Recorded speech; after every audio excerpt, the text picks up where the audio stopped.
Okay. The photograph session is today. And the photographic file, yes. Ah. There's not change there. Seems as though my voice just took a slower plane to get here, because it's slowly getting better every day. So by Friday, I should be able to give a good lecture. So today, what I wanted to talk about. Am I loud enough? Or okay. We've seen how operator systems play an important role, especially through the beautiful work of Andreas. And they show up many places now in quantum information theory and quantum channels. So in particular, one thing we've seen is when we have a quantum channel,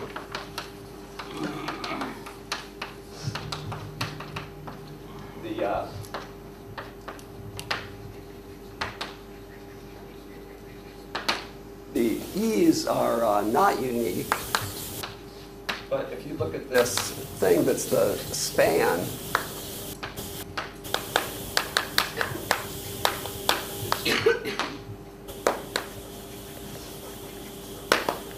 this is unique because by Choi's theorem, anytime we have two different ways to represent the channel in a Choi-Krauss representation, there's linear relationships between the E's and the E tildes.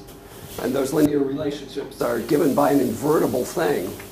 So these spans turn out to be the same. So in a certain sense, you have this nice operator. If this E is going from Mn to Mn, then this is a subspace from Mn. And in Andreas's work, it's showing how much information about the channel is just completely encoded in the particular operator system that it defines.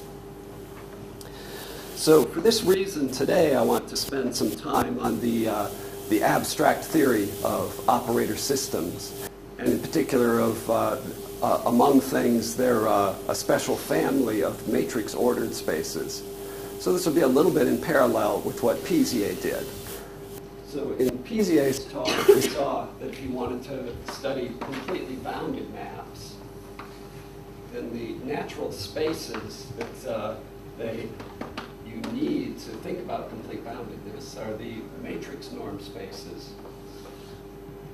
And then we have this beautiful theorem of Riemann, which told us inside the matrix norm spaces how you could identify abstractly the ones that were subspaces of operators. And then once we had the abstract presentation, we could begin to use dual spaces. And anybody who does much functional analysis at all knows you always need the dual along with the space to really study things, especially when you want to do these programming type problems. There's the problem, the dual problem, and often having the dual space is what allows you to formulate all these things. So that's sort of a bit of what PTA covered. So what I'm interested in today, well, if you want to look at completely positive maps, then the natural family of spaces you need to be talking about are matrix-ordered spaces. Within the matrix-ordered spaces, there is a beautiful theorem that tells you which are the ones that live on Hilbert space. In other words, which are the operator systems.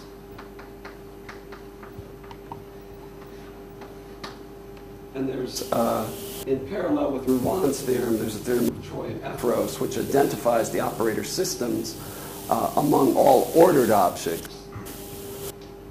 And then instead of doing, this is really normed duals, I want to introduce you to some of the concepts of ordered duals.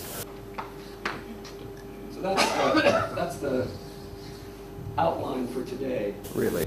to talk about complete positivity, you need to talk about matrix-ordered spaces. So I want to give you a little short course of the abstractions of matrix-ordered spaces.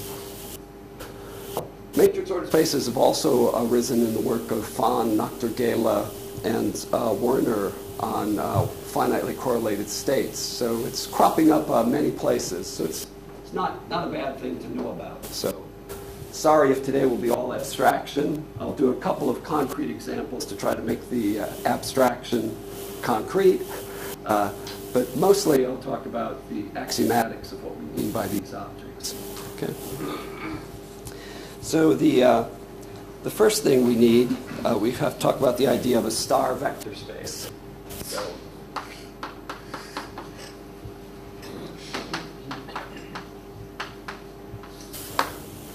well, this is just a complex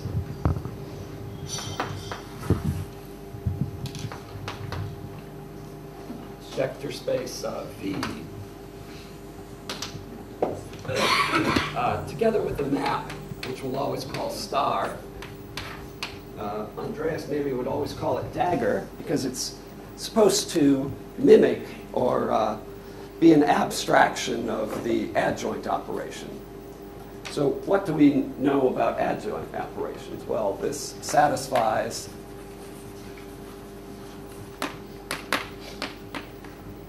so first off, if we add two vectors and take their star,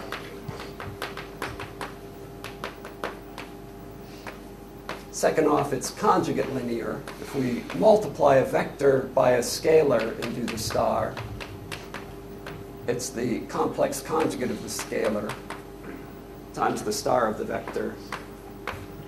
And the third thing is, anytime you do the star twice, take the adjoint twice, you're back to the original vector. So that's all we mean by a star vector space. As soon as you have one, it makes sense to talk about the Hermitian elements. So I'll use H for Hermitian. These are just the x's in V, which are equal to their own adjoint. You still have a Cartesian decomposition.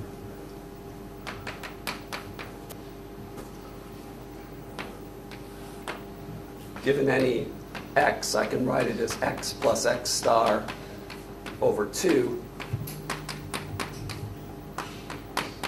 plus I times x minus x star over 2I.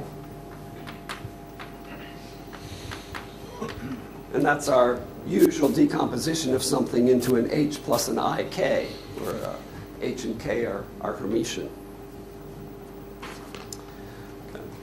So these are the natural spaces for which we'd like to define what we call a matrix order.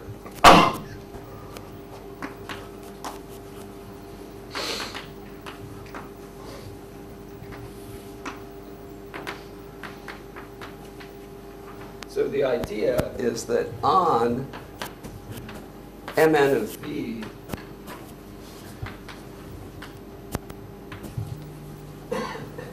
we want to define a set of elements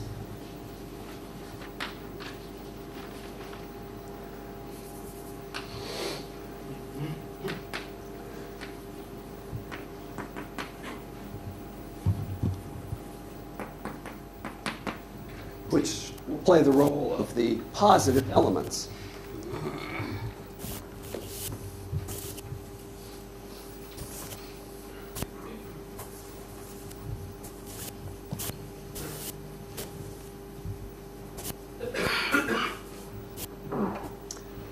So the first thing to notice is that if V has a star operation, then Mn of V also, well, first off, it's always a vector space. You can add matrices of vectors, and you get a matrix of vectors. You can multiply them by a scalar. But there's also a natural way to put a star on it. So if I'm given a matrix of vectors, then by its star, it's just the conjugate transpose. So in the ijth entry you put vji, we already had a star defined for it.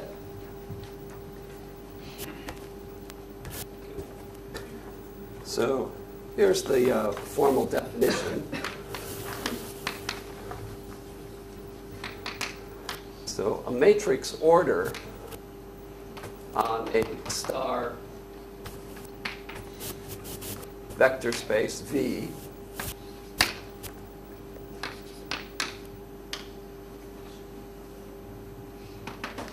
it's a collection of subsets Cn contained in Mn of V, which has to satisfy some axioms.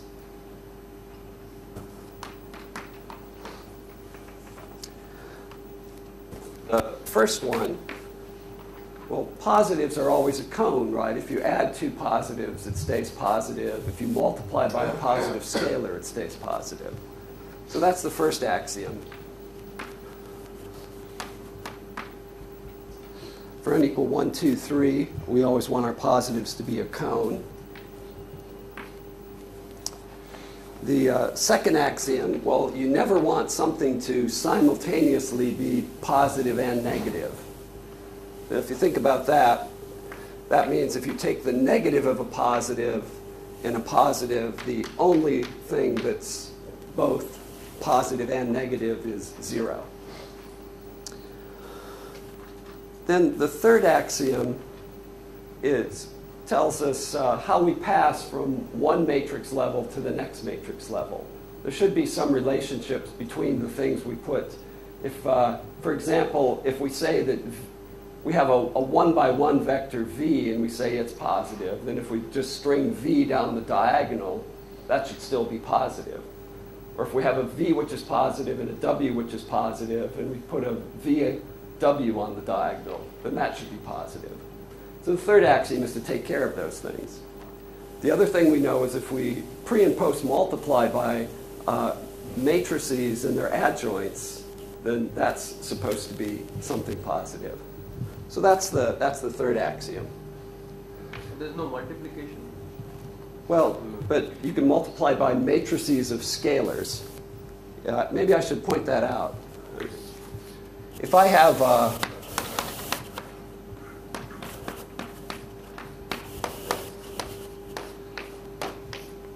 just an ordinary matrix of numbers, and I have a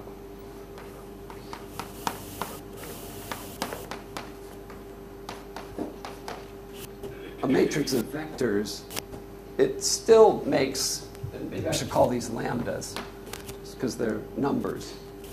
It still makes sense to do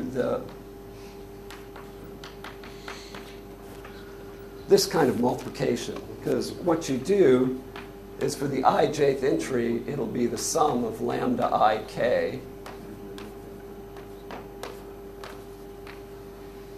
I'm really just doing linear combinations. It's good you reminded me of that, because I'm just about to use that. And there's a similar definition if you want to multiply by a matrix of scalars on the other side. Do you want to know multiplication by rectangular matrices? Yeah, so right. So anytime the sizes are compatible, we can multiply a scalar matrix times a matrix of vectors. Another good point, because that's what I'm about to use. So the third axiom is if I take matrix A, which is, let me get my sizes right. I always mess this up. K by N. And I won't always write the C, but this time I'll put the C there for emphasis. And I take a P, which is something inside Mn of V that I'm thinking of as positive. Then when I do A, P, A star, when I multiply that all out, I should get a K by K matrix of vectors. And the third axiom is that that should be in the kth cone of positive things.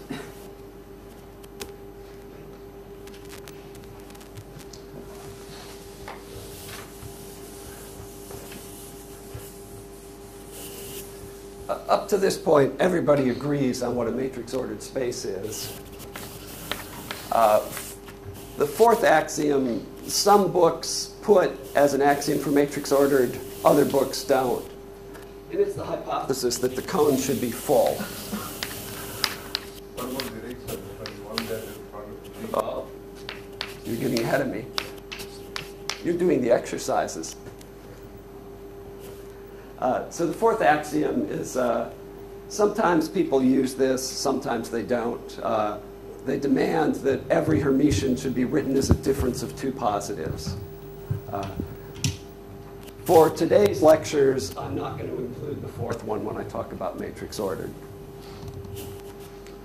Okay. Now, there's another thing that would seem natural is if you have something that's positive in the nth and something that's positive in the kth, then when you direct sum them, that should be positive in the n times kth. Turns out that follows from axiom 3. So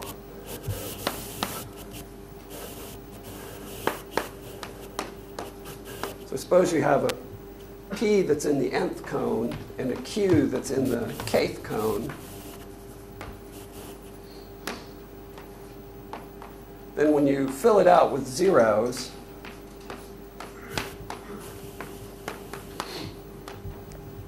that'll be in the n plus kth cone. So we don't need to assume that one separately. It follows from the other ones, but it's so important I want to mention it's always there. Okay.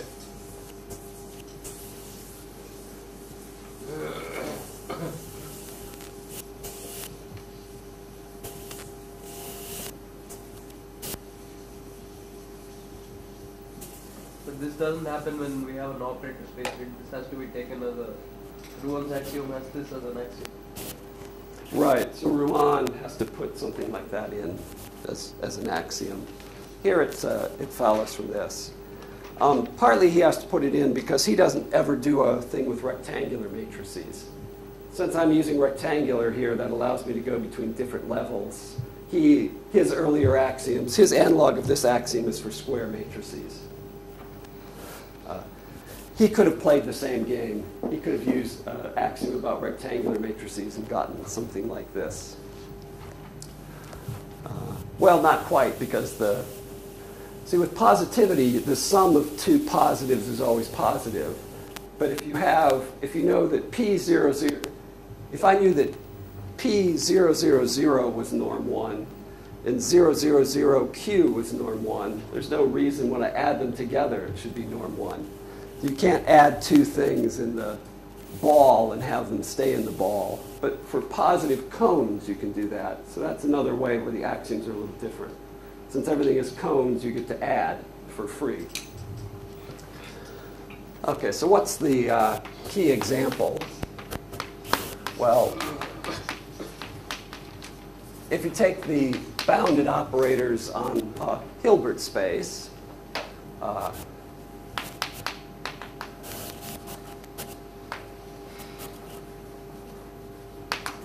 star is just the usual adjoint.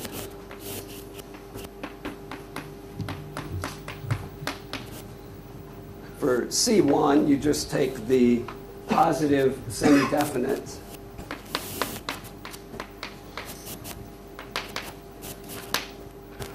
And the way you define Cn, well, first you have to say what you mean by Mn of B of H.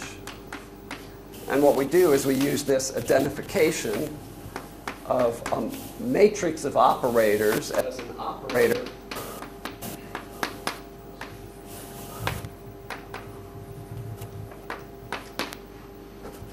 on n copies of the Hilbert space. And then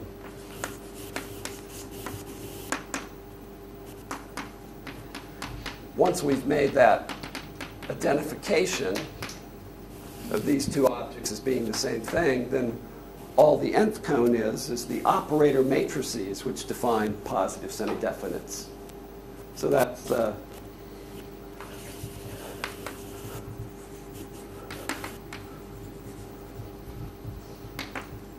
matrix ordering. Let's see.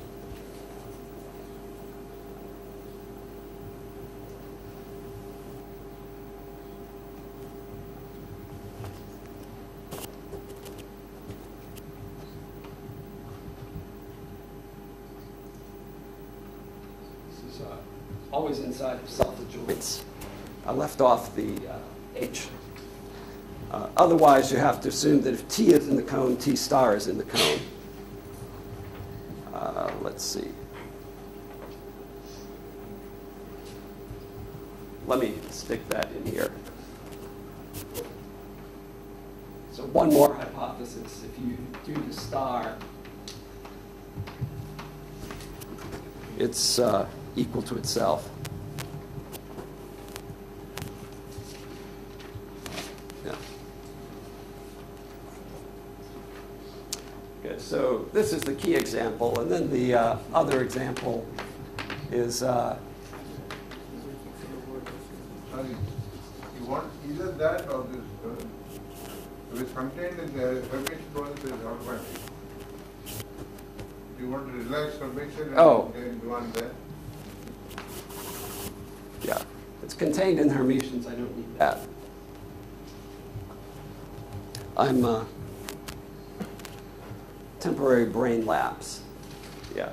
I just want it in the Hermitian, so everything in the cone has to itself be Hermitian. Okay. So the other example is any subspace V such that if an operator is in V, then T star is in V. That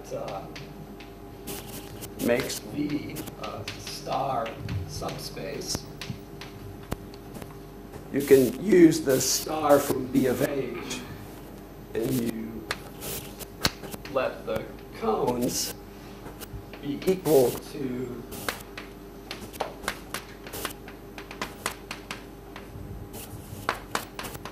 the things which are positive in B of H and are in the subspace. That'll satisfy the first three axioms, but it generally won't satisfy the fourth. In fact, all these cones could be empty, right? If your subspace consists entirely of Hermitian matrices, none of which are positive, then all the cones will just be zero. So that's an example where this fourth thing is not met. But that is an example that many people would call matrix ordered. Okay. So once you have matrix ordered, they're exactly what you need to talk about complete positivity. So if I'm given a V and a W, first let me establish a little notation.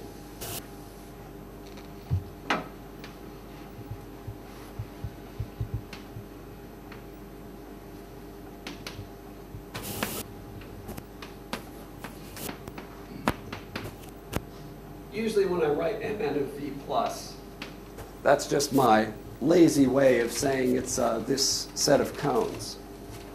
The thing to keep in mind, though, is the cones, if I'm given a V, there could be many different matrix-ordered structures on it. So I'm being a little sloppy here when I don't say exactly what the cones are. Okay. So matrix-ordered spaces are where we can talk about complete positivity.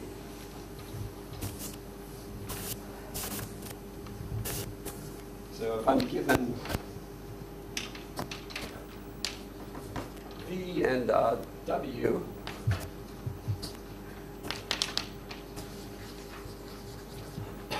matrix-ordered spaces, and phi from V to W,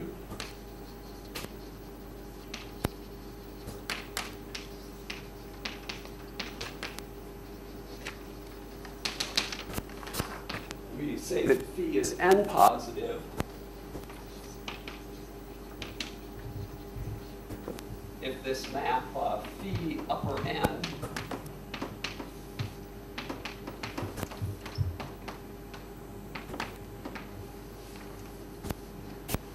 or phi upper n of a matrix of vectors just applies phi to each vector. in Piazier's notation, this might be what he calls phi tensored with the identity on M sub n. It's called P sub n. He called it phi sub n. There's a book by this guy named Paulsen that calls it phi sub n too, but after I had to start taking sequences of phi sub n's, I just started going to the upper ends.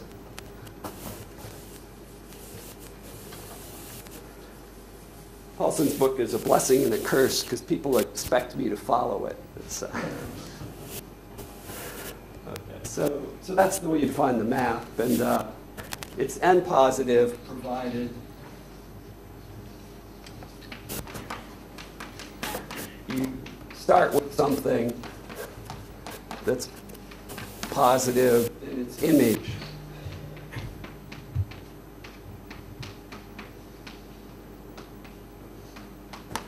Is positive. Yes.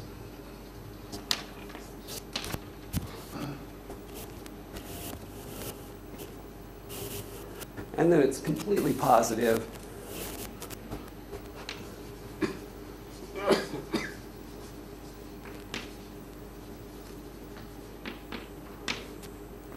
Which I'll always abbreviate CP.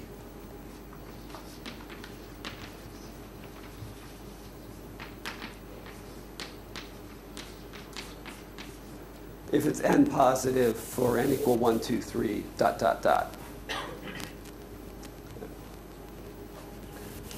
So is the star linear or is it The positivity forces star linearity, at least with axiom 4. So I'm not going to fuss too much beyond that. So really, we sort of have set up a category now, if you like. You can think of the objects as the matrix-ordered spaces and the natural morphisms between them as the completely positive maps. So when should you think of two objects as the same? Well, if they're completely positively isomorphic. So that's the notion I want to define. We say that V and W are completely order isomorphic.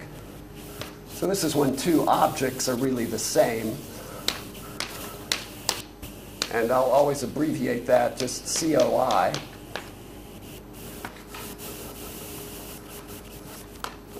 Provided there's a phi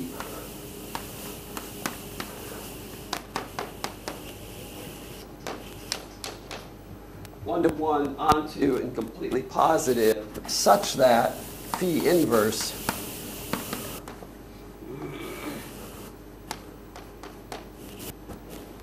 so this is alternatively it says that the cones from V are mapped one-to-one onto the cones for W. So the cones are exactly the same.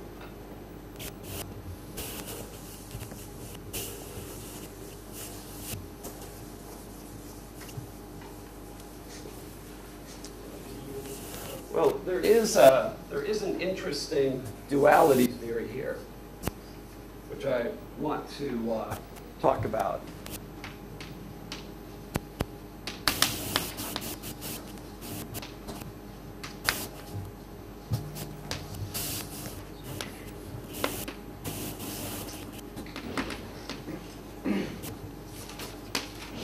Since my vector space is only matrix ordered, it might not even have a norm on it. So when I talk about the dual, I just talk about the space of all linear functionals. If it does happen to be normed, you can restrict to the bounded linear functionals, and everything I say will also carry through there. So let me just let V dual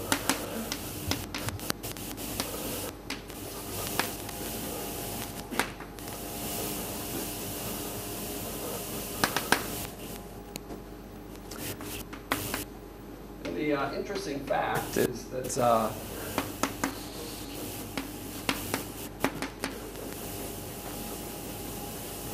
there is a natural way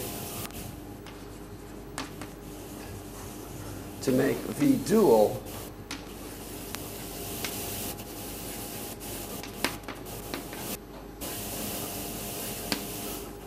matrix ordered?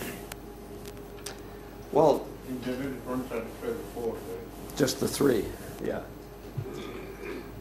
So how do we do this? Well, first off, to be matrix ordered, V dual has to be a star vector space.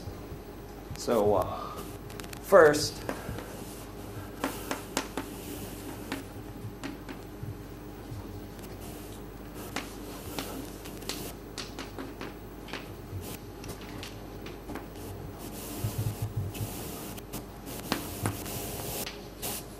and this is the thing that takes a little getting used to.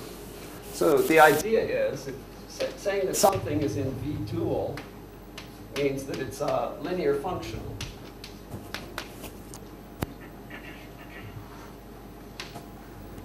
And we want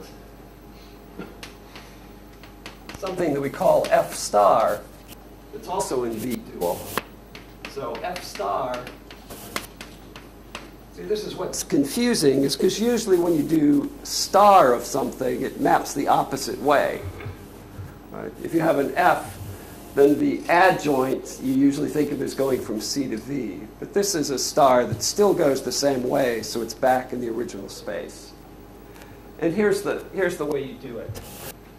So F star applied to a vector, you first star the vector, and then apply F. But because the star behaves antilinearly, if we put a lambda here, lambda bar would pull outside. Now we're still linear.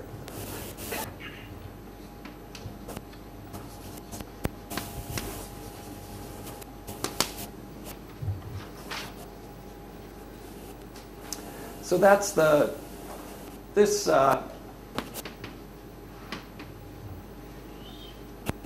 makes the dual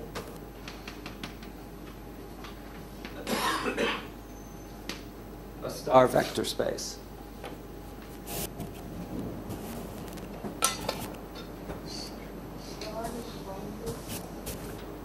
Pardon? No bound. Is there a question? You said something about bounded. There's no Oh, bounded. yeah. So if, but that's a good point. If this V did have a norm on it, and for the V dual, I wanted to just look at the bounded linear functionals. If this F was a bounded linear functional, then it's pretty easy to check that F star is also a bounded linear functional. So if you restrict to the bounded linear functionals, this also gives a star on the space of bounded linear functionals. So where is star is isomorphic. Bounded. Yeah. Yeah, the norm of a functional F and the norm of F star are the same. No. Now on V you say. Oh, yeah, yeah. If the star on V itself is an isometry, then F star will be bounded. Yeah.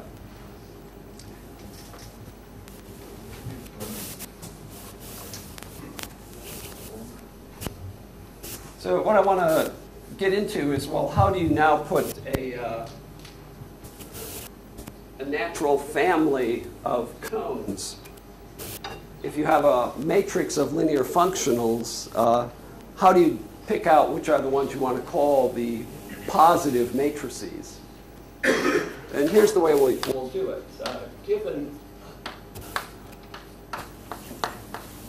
something that's a matrix of linear functionals, we identify Fij with a map phi, where phi is a map that goes from V into the n by n matrix. And what phi of a vector V is, it has to be a matrix. Well, for that we need a number in each entry.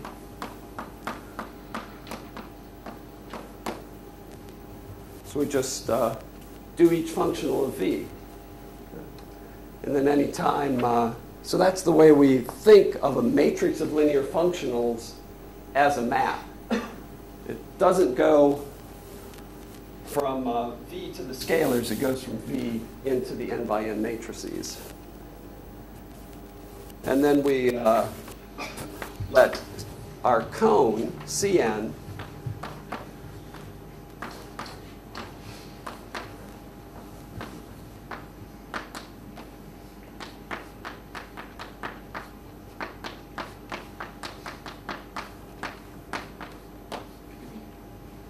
since Fij is really a map from V to Mn, it makes sense to ask whether it's completely positive as a map from V to Mn or not. And that's what we define the cones to be.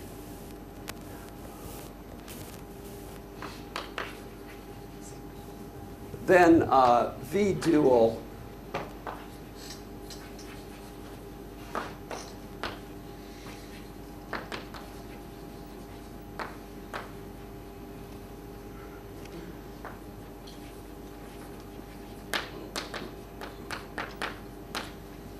so it's what I'll call a matrix-ordered space. It satisfies the axioms 1 through 3. Even if I made V satisfy 4, this one might not satisfy 4. That's why I'm not using that fourth axiom today, because I want to talk about duals in this sense. There are many, many times where V satisfies 1 through 4, the dual satisfies 1 through 4, but it basically has to do about whether you can decompose self-adjoint functionals as differences of positive functionals, and you can't always do that without some extra hypotheses. Yeah. No, I'm going to. There's another natural order, right? To think of things, think something is positive in Mn or Vd if, when viewed as a linear function on Mnv, it matches positive to positive. Yeah. And what is the relation between these two? Yes, there are relations between those two. I don't know how good the relations are. I haven't thought about that one much. Let's not think about the other one for today, just this one. Because this is the one that's important for us. Yeah. Yeah, I'm slightly lost track. How do you say that this f of ij, this matrix, I mean, it's P. So the Fij is, they're just some matrix of linear functions. No. I'm asking this question. The Cn you have defined, that is the matrix, f of ij is Cp. So f of ij, remember, I'm thinking of as a map from V into the n by n matrices. V is matrix ordered. The n by n matrices are matrix ordered. So it makes sense to talk about whether a map from here to here is completely positive or not. Okay.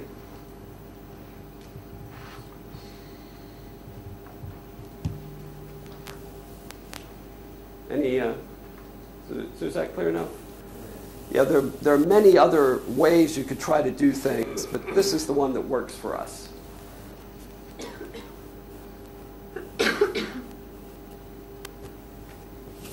And this is the notion that Choi and Efros use. Okay.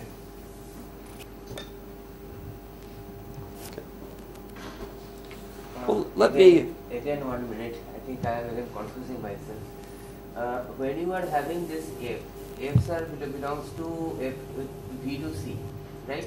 Right, so each F is a linear functional that goes from V to the complex numbers. Okay, so so now I have a matrix of linear functionals. And each time you take any V. So each one of these sends a V to a complex number. And the matrix form has to be positive. Pardon? So f of ij of V for every V has to be positive. No. As a map from V to Mn, it has to be a completely positive map. So in other words, if I start with a positive element of V, if this V was a positive element of V, then this matrix would have to be positive. And then if I take something in the P by P matrices over V, and I do this map to each one of those, I'll get a Pn by Pn matrix over here. And if the P by P matrix over V was positive, then that Pn by Pn matrix of numbers would have to be positive. That takes a bit of getting used to, I agree. But let's at least show a few basic things work. So let's look at one proposition.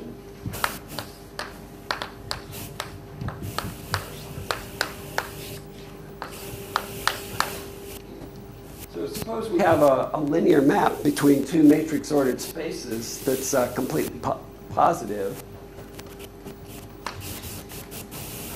Well, from linear algebra, we know there's always a dual map, right? So whenever you have two vector spaces, there's a dual map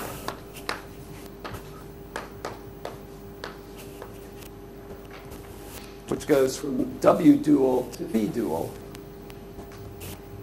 Well, given the way we've set up our matrix orderings, if something is completely positive, its adjoint will be completely positive. Let's see why that is, because that'll help us unravel our definitions. So recall the phi dual. If I take a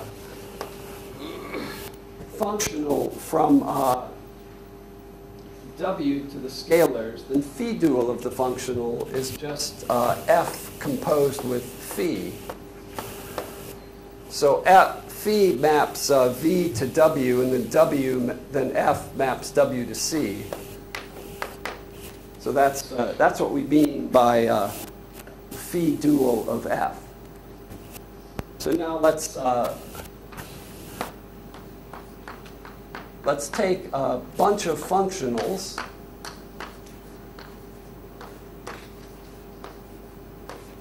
which are linear functionals on W, and the matrix of those linear functionals is positive in our sense.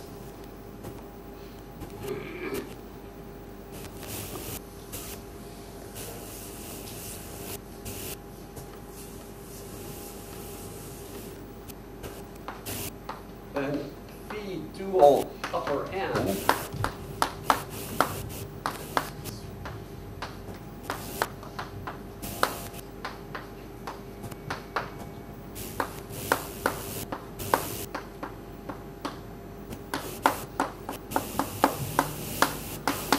to this matrix of functionals is just phi dual applied to each functional. But what the dual does is it just composes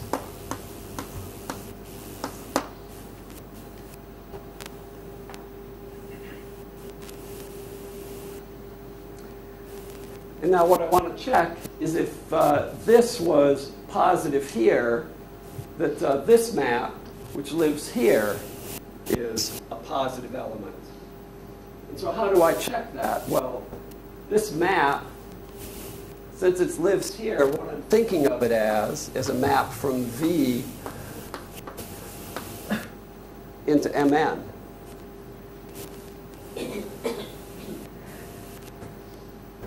And so what it does is it does, if I plug a V into it,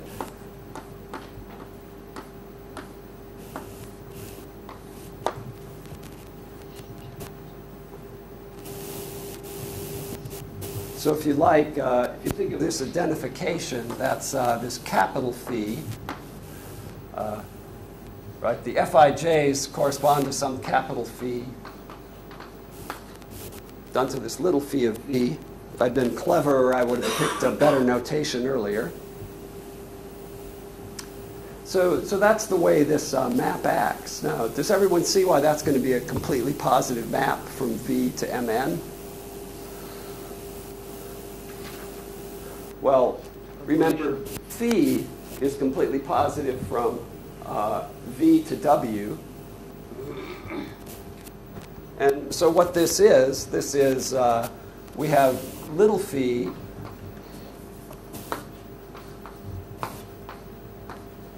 which goes from V to W, and it's CP. And we have big phi, which goes from W to Mn in its CP. And it's fairly elementary to check that if you compose completely positive maps, they stay completely positive.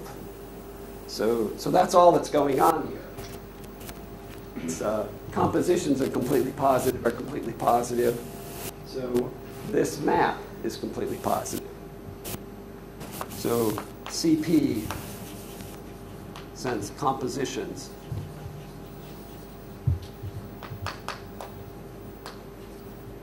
are okay.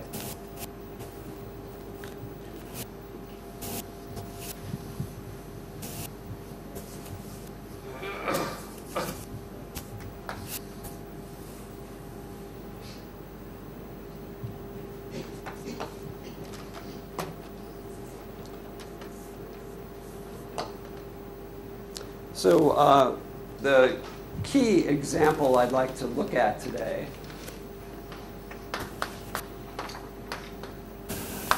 suppose that my matrix ordered space is the P by P matrices.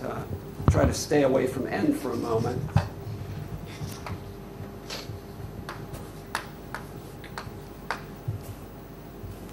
Let's see what we can say. So here I'm thinking of just the usual matrix ordering that we always have on the P by P matrices. And let's see what we can say about V dual. Well, what I'm going to do is I'm going to use the fact that the matrices have this natural basis. You may remember from vector spaces, if you have two finite dimensional vector spaces, if V is n-dimensional, its dual is n-dimensional. So of course, in a certain sense, V and V dual are isomorphic. But in order to define an isomorphism between V and V dual, what do you always have to do? To choose a basis. Right? Once you choose a basis, you can define an isomorphism between V and V dual. That's where the double dual is more natural, because when you look at the double dual, there's always a natural way to define a map from V to V double dual, which doesn't depend on basis. But when you want to go between V and V dual, you need to have a basis. So I want to describe what V dual is, but to do that, I'm going to pick a basis. And the basis we always use for the matrices are the standard matrix units, EIJs. So I just want to make that point clear, because using the standard matrix units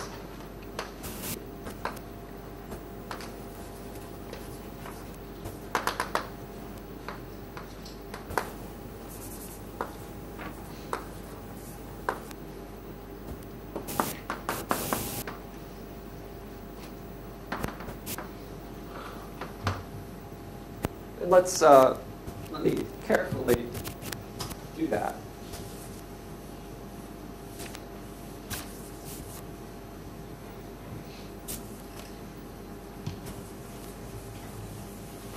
So if you remember your basic linear algebra, formally what you're doing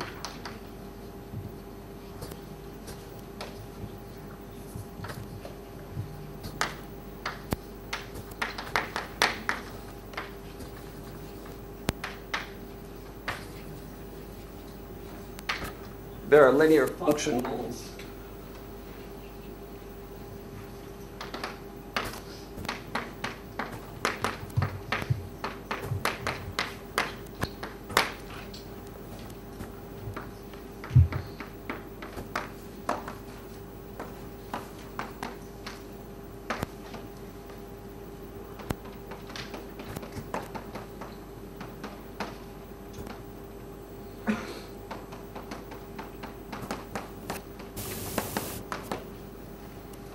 So those are what you call the dual linear functionals. So in this case, if I think of a matrix in the usual way,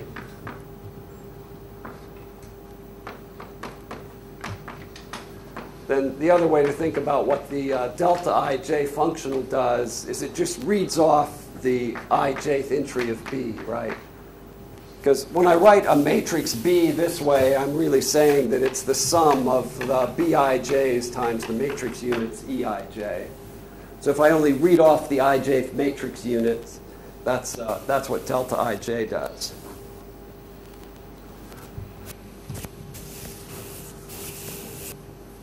I had a question there. Pardon?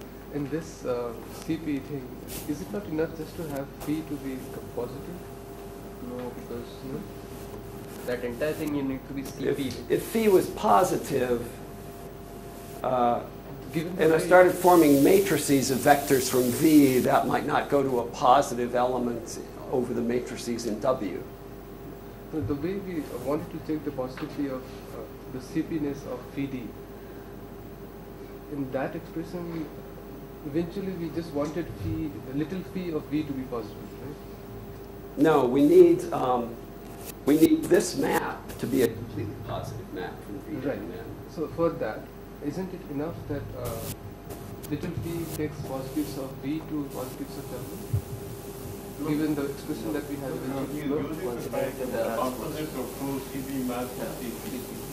So what you're if- demanding is that if you compose CP with positive, you want it to be CP. If little phi was only positive, then at this level, I would only have a positive in V would go to a positive in W. Right. But now if I started forming matrices over V, I could take, I could have a matrix of things which was a positive element here, but it might not be a positive element here. And so capital phi could do anything to it. So you really need the complete positivity. Okay. So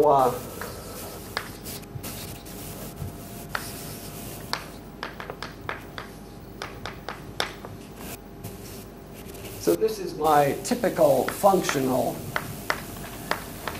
I'll call it F sub A because it's really identified with this matrix of coefficients.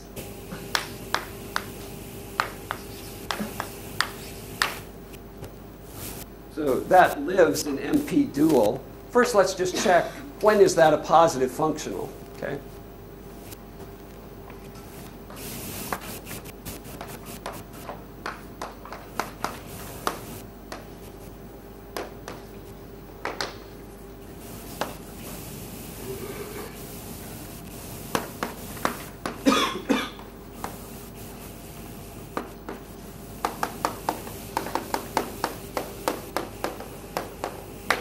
Well, what we need is if B is a positive matrix,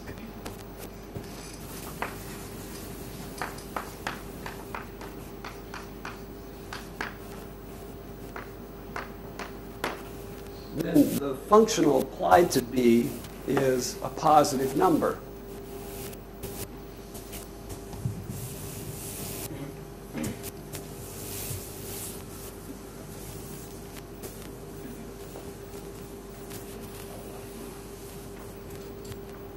And now if we look at what that is,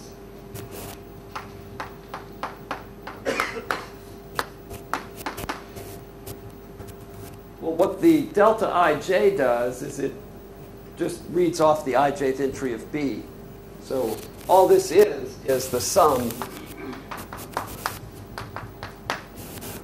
of aij, bij.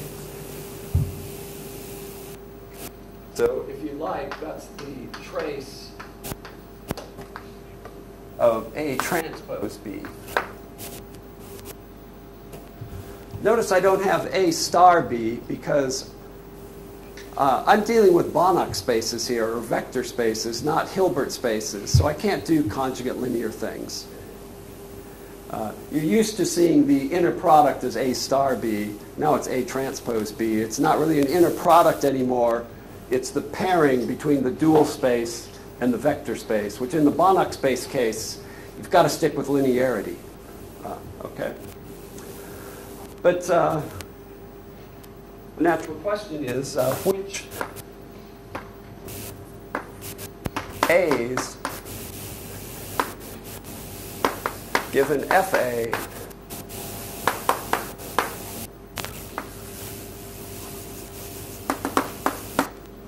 that is positive? I think you all know the answer to that one. What does A need for this to be a positive linear functional? It's exactly when A itself is a positive matrix.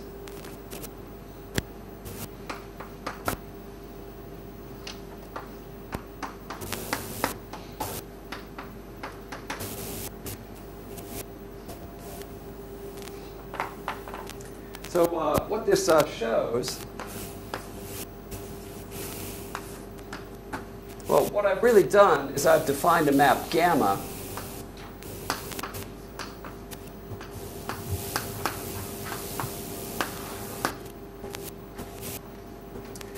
if I have an A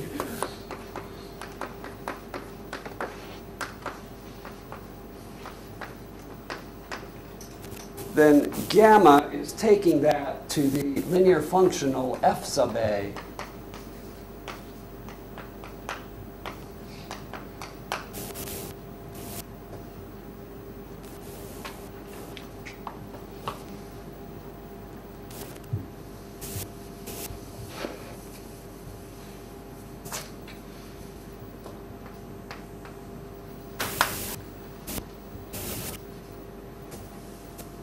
And what we just showed is that gamma maps positives to positive linear functionals, which is exactly our idea of what something being positive over here is. Well, this should look very familiar to people in quantum. You're always identifying the p by p matrices and their state space as kind of the same thing. You're never really worrying about whether you're dealing with p by p matrices as matrices or whether you're thinking of them as states. And this is why. It's because when you think of the formal dual isomorphism, it's the same thing. It's positive as a matrix exactly when it's positive as a linear functional. Now, I had to fuss, though, and not have the bar here because I need a linear isomorphism, not a conjugate linear isomorphism. That's why things are different. Now, it's a little gruesome, but this just is the ground level. We haven't done the matrix levels. But the theorem is, this is in a paper, Doug Fernick and myself.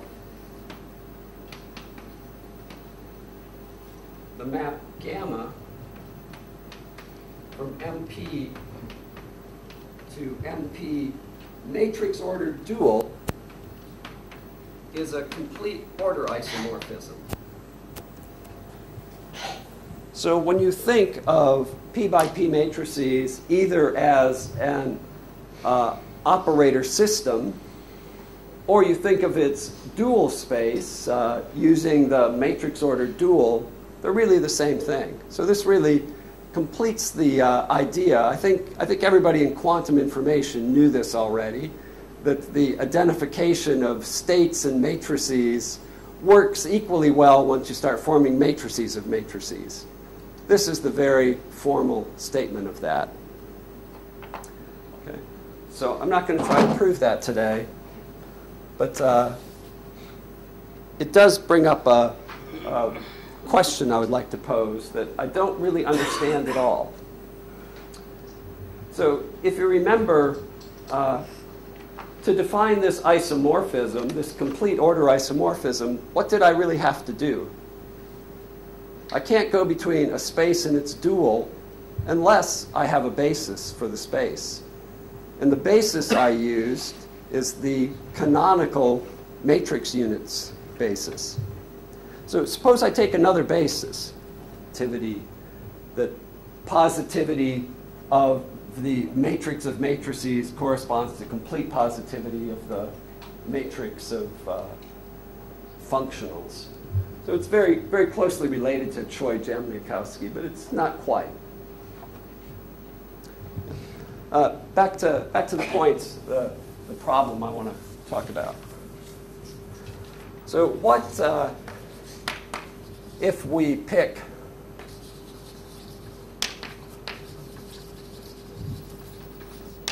a different basis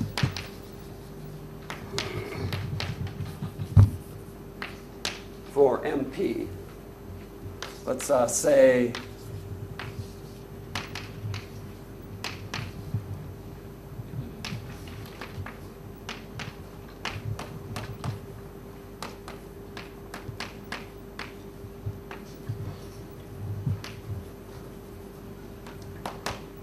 so I need p squared elements. So suppose I have some BKLs.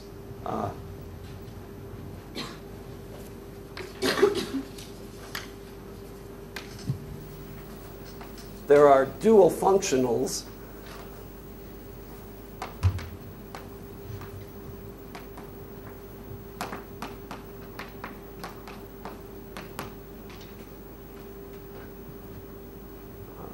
Let's call them delta k tildes, just to keep them straight from these deltas, right? So these are the things that delta tilde KL applied to a B K prime L prime equals 1 when everything is the same.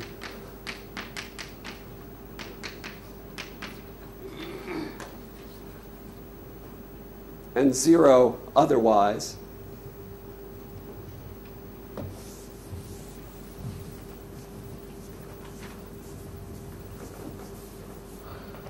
If we write C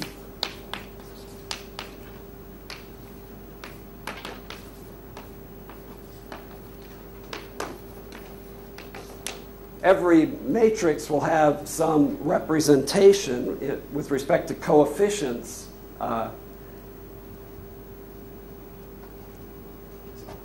with respect to this new basis. So if we write C that way, then we can define a map from MP to the dual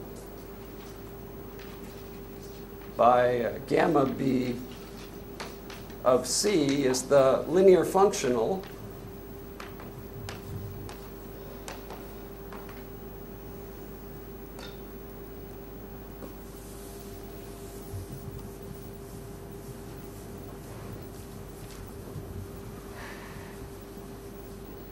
and it's natural to ask the question,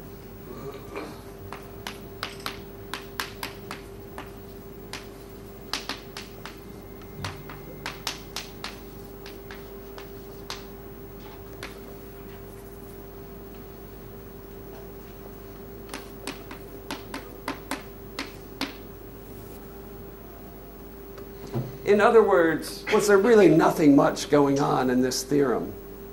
Was there really nothing special about the matrix units? And the answer here is no. If you use a different basis, it won't be a complete order isomorphism. So what's going on is when you try to determine what the matrices are that are positive with respect to this way to decompose matrices, the associated linear functional might not still be positive. The answer is no, even when the BKLs are an orthonormal basis for MP. So it's not just that the EIJs were an orthonormal basis that made this work. It's more. And I don't understand what more. So that's the open problem.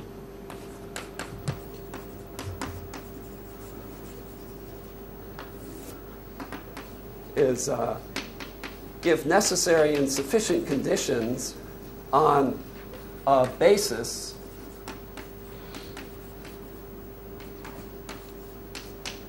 such that gamma B is a complete order isomorphism. A smaller problem I also don't know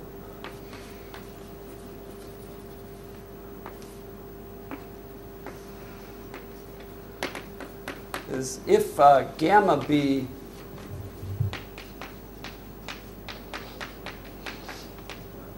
so suppose it works at level 1. It takes positive matrices to positive functionals.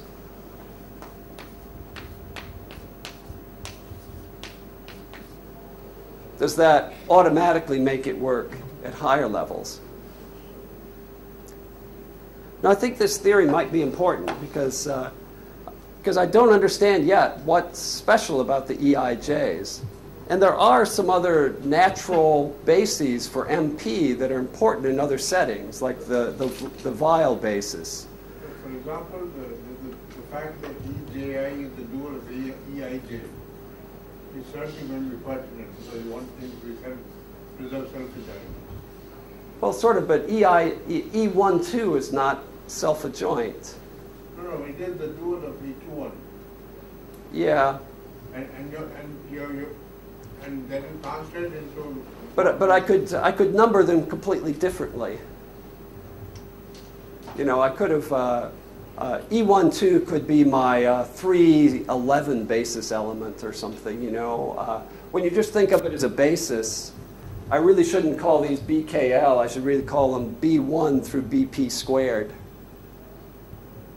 You know what I mean? There's just when you take an arbitrary basis here, it's just got P squared elements in it. So there's something very important in that structure that I don't understand. Sorry, but that question, the first one, what is another basis, like, apart from EKL? I mean, well, suppose I take the EIJs and I replace E11 by lambda E11. That's still a basis. And if I make lambda mod 1, that's still an orthonormal basis. That's an example where this is not a complete order isomorphism. So if you choose even at something that simple, the only lambda on the unit circle for which this is still a complete order isomorphism is lambda equal plus or minus 1. So there's some cocycle thing going on or something that I don't understand. Is it possible that they are order isomorphic but not via this map that you have defined? Yeah. Via this map. But see, they are order isomorphism. When I chose for my basis the ordinary matrix units, it defined an order isomorphism, complete order isomorphism. But if I choose another basis, I still would have had a map. But it's not a complete order isomorphism anymore. So the kind of other bases I'm thinking of is if you do something like the Weil basis, where you take the cyclic shift S, and you take the diagonal matrix that's 1 omega, omega squared, omega to the n minus 1, where omega is an nth root of unity. Then if you do the powers of D times the powers of the cyclic shift, that's a nice basis for Mn with lots of orthogonality properties. But does it do this? I don't know. So once you have some hand on what bases do, there might be something very important in the duality that's going on that allows you to do things with other duals. And there might be other ways to do this duality. There's one other thing I wanted to mention at this point that I forgot. If you look at gamma of the identity matrix, under this isomorphism, it goes to a functional. Anybody see what the functional is?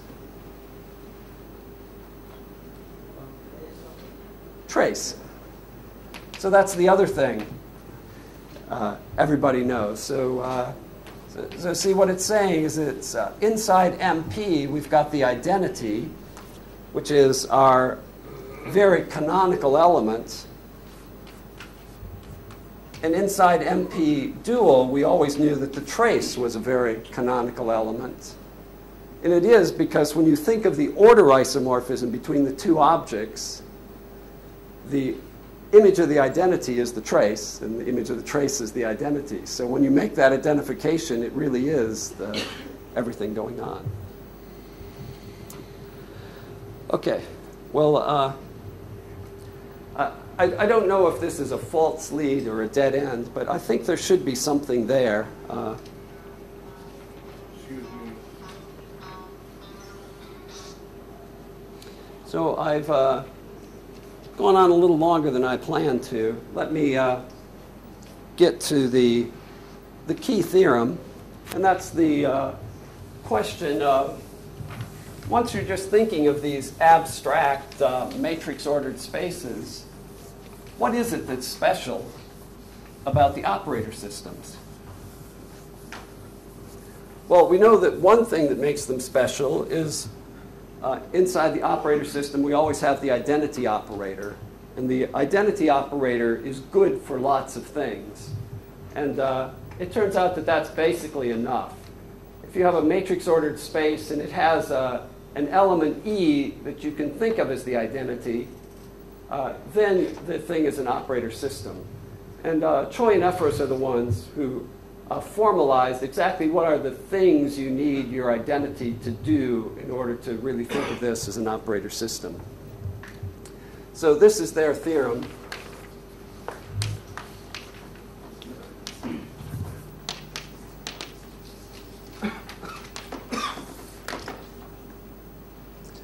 So we have V.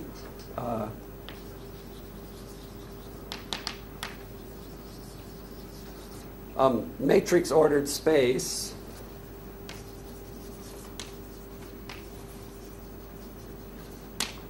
and an element E in V. So this is what we want to play the role of the order.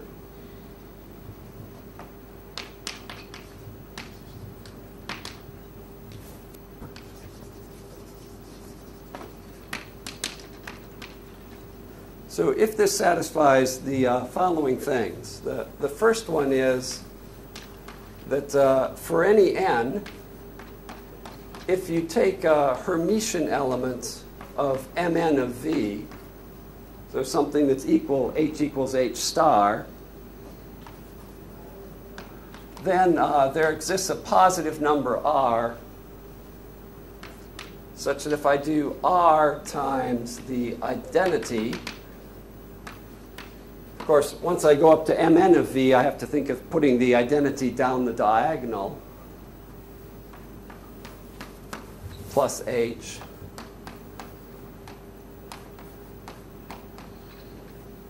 So this is like a spectral bound. If you have something Hermitian, if you bump it up by the identity, you can move it into the positive domain just by bumping it up by whatever its negative eigenvalue is. So if you can always do that, the second hypothesis is an odd one. If you have an H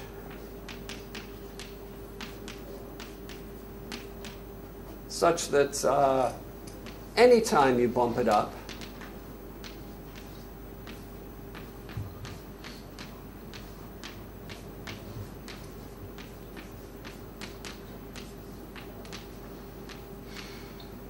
if you take a delta positive, no matter how small, then you're now in the cone.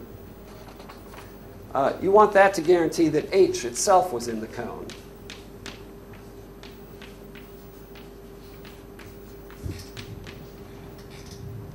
So one way to think of this, there are no infinitesimal negative eigenvalues.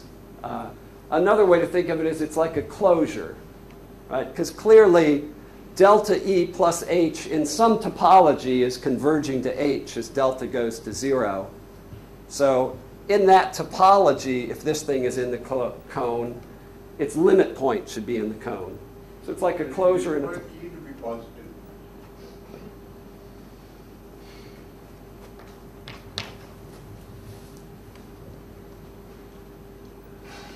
And then this is if and only, right? Yeah. If E is positive. Yeah. So this second axiom is awkward often. Those of you who know about orders, this is the Archimedean axiom for the real numbers. So it's often called the Archimedean thing, right? Because real numbers behave this way. Won't one give E positive? Pardon? One will give E positive by itself.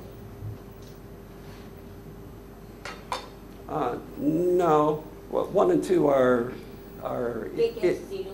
independent axioms.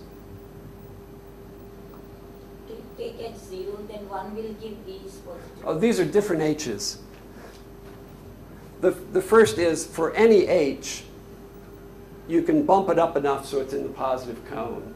The second H. No, what she's saying is that condition, when you take H equals 0, will say that E must be positive. Oh, yeah, so I could have left off this. Okay, thank you.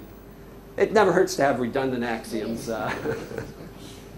Especially when the audience starts asking me, I like to make sure I haven't screwed up and left something out. Okay. So the theorem is, if you have all this, then there exists phi from V to B of H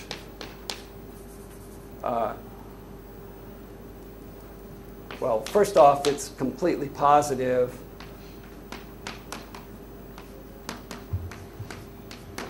Phi of E equals 1. And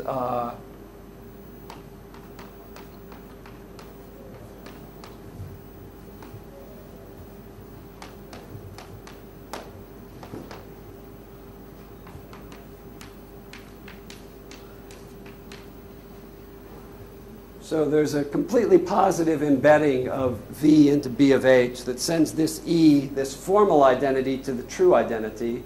And not only is it completely positive, but if you look at the range of phi, that's a concrete operator system inside B of H.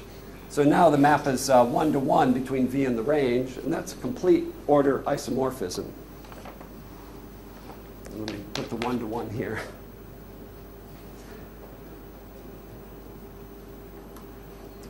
Okay. The converse is true also. Every operator system, the identity always satisfies these two axioms. So this gives the abstract characterization of operator systems. Let me just end with one other theorem of theirs, and then we'll quit for today.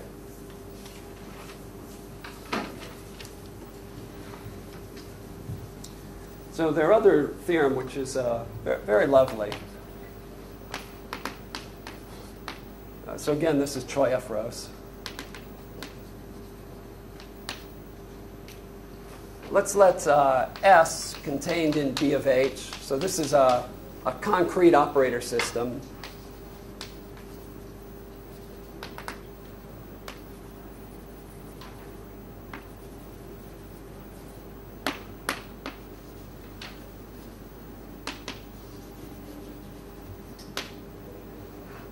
So let me be clear. When I say it's finite dimensional, I don't mean that H is finite dimensional. I just mean that it's a finite dimensional subspace of some B of H.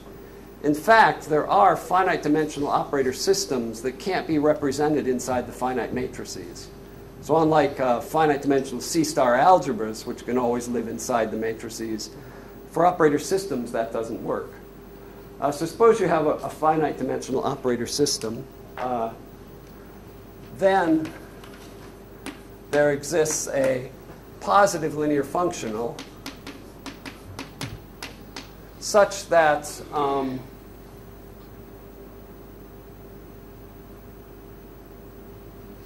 do I want to say this? I know what I want to say, but how did I say it here?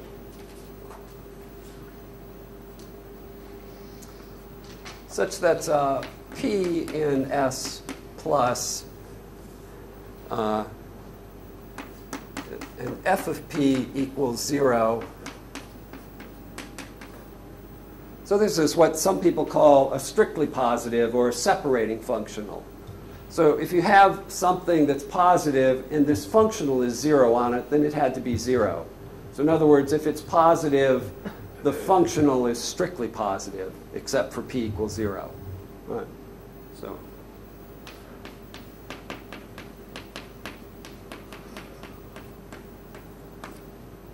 if P is a non-zero positive,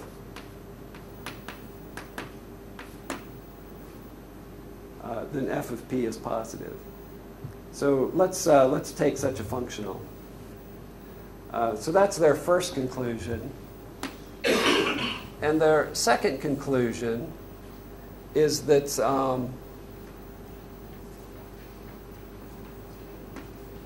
the matrix order dual and this functional f satisfy the axioms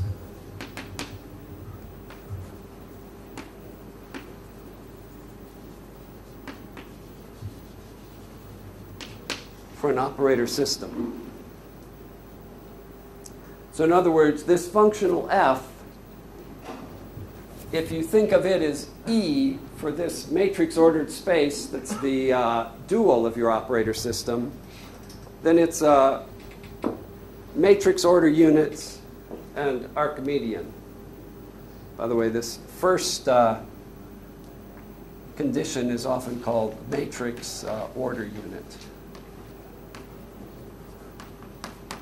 And we cannot guarantee any kind of uniqueness for such a unit.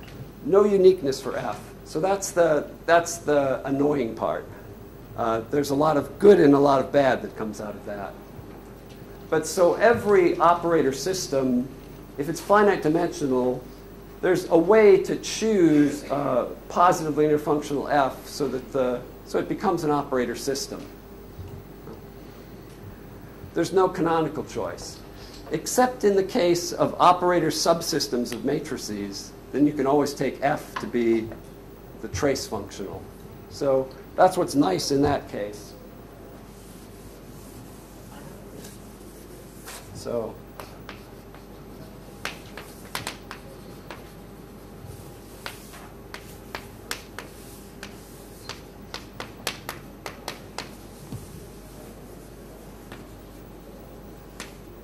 if you have matrices and you have a positive matrix whose trace is 0, then it has to be the 0 matrix. Right. So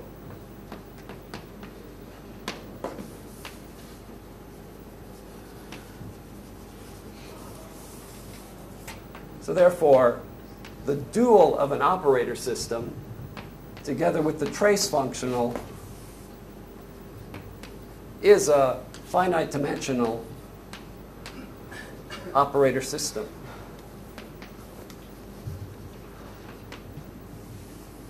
So I think this is a valuable fact from the point of view of dealing with quantum information systems. That using the canonical trace functional, the dual system is again an operator system. It's a finite dimensional one, and I wanted to show some examples of what it was. Unfortunately, I talked too slowly today. But I'll do the examples either Thursday or Friday. I need the examples for Friday's talk, so maybe I'll do them right then when I need them. But I think this is a very important and lovely thing, the fact that for operator subsystems of MN, which is all you're really interested in quantum information theory anyways, the dual is canonically an operator system itself, an abstract one.